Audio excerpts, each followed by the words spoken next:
भुसावळ येथे केंद्र शासनाच्या विरोधात राष्ट्रवादीचे कांदा फेक आंदोलन।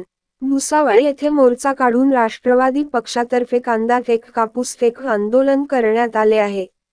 आंदोलनाचे नेतृत्व राष्ट्रवादीचे जिल्हाध्यक्ष रवींद्र भैया पाटील यांनी केले।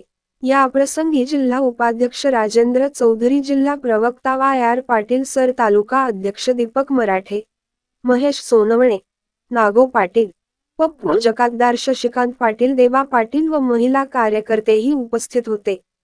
या प्रसंगी महात्मा गांधी पुतळ्यापासून कांदे हातात घेऊन भव्य मोर्चा काढण्यात आला व केंद्र शासनाच्या निर्णयाविरुद्ध घोषणा देण्यात आल्या। भैयासाहेब रवींद्र पाटील यांनी यावेळी सांगितले, कांदा पिकाची निर्यात बंद केल्याने कांदा उत्पादक शेतकऱ्यावर उपासमारीची वेळ आली आहे। सदर निर्णय हा शेतकरी विरोधात धोरण असून सरकारने यावर त्वरित निर्यात सुरू करण्याचा निर्णय घ्यावा। तसेच कापसाला भाव नसल्याने सुद्धा शेतकरी हवालदिल झाला आहे। शासन मात्र यावर काही निर्णय घेत नाही। यावेळी तहसीलदार यांना निवेदन देण्यात आले आहे। दिव्य महाराष्ट्र न्यूज करिता मनोहर लोणे, भुसावळ।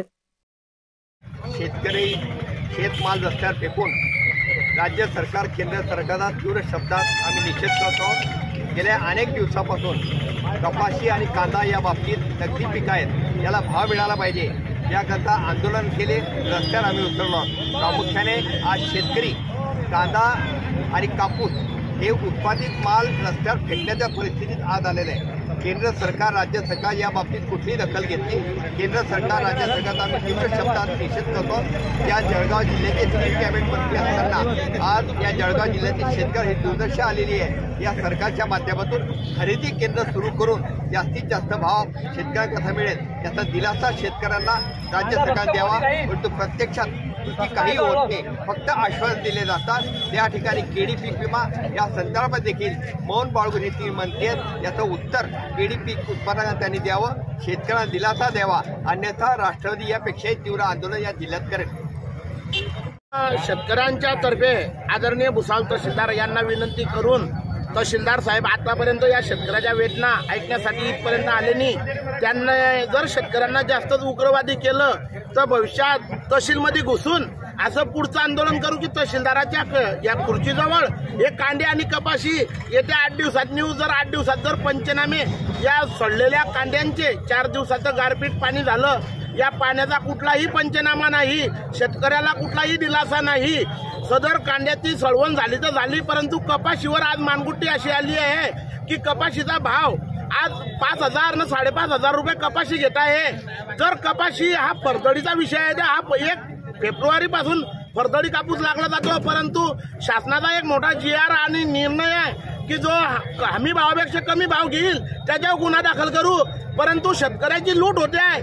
आजपर्यंत कोणत्याच व्यापाऱ्यावर गुन्हा दाखल झालेला दिसत नाही आहे। सरळ कापूस 6,000च्या आतमध्ये शेतकऱ्याचा कापूस खरेदी करताय, 5,000 ते 6,000च्या आतमध्ये, परंतु आजपर्यंत कुठल्याही व्यापाऱ्यावर गुन्हा दाखल न होता जर आज प्रशासन जागे नाही झालं तर भविष्यात हेच आंदोलन एक तर तहसीलदाराच्या खुर्चीजवळ करू, नाहीतर मग पूर्ण हायवे रोड रोखून शेतकरी परिपूर्ण खेड्यापाड्यातले सर्व शेतकरी आंदोलन। त्या ठिकाणी कांदा उत्पादक शेतकऱ्याच्या संदर्भामध्ये त्यांची मते जाणून घेतलेली आहे। अक्षरशः शेतकऱ्यांमध्ये आक्रोश आहे, शेतकऱ्यांमध्ये एवढा संताप आहे की या ठिकाणी शेतकऱ्याचा कांदा ज्यावेळेस काढण्यात निघाला त्यावेळेस केंद्र सरकारने या ठिकाणी चुकीचं धोरण निर्यात बंदी लावून शेतकऱ्यावर सरळ अन्याय करण्याचं काम केंद्र सरकारने या ठिकाणी केलेलं आहे।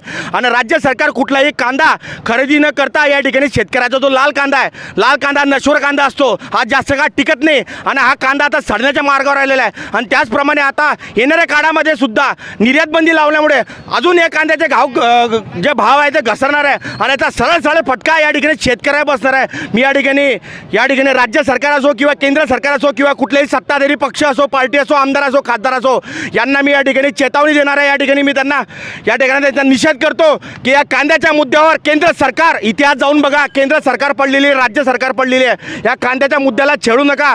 आम्हाला भीक नाही पण तुमचे कुत्रे सांभाळा।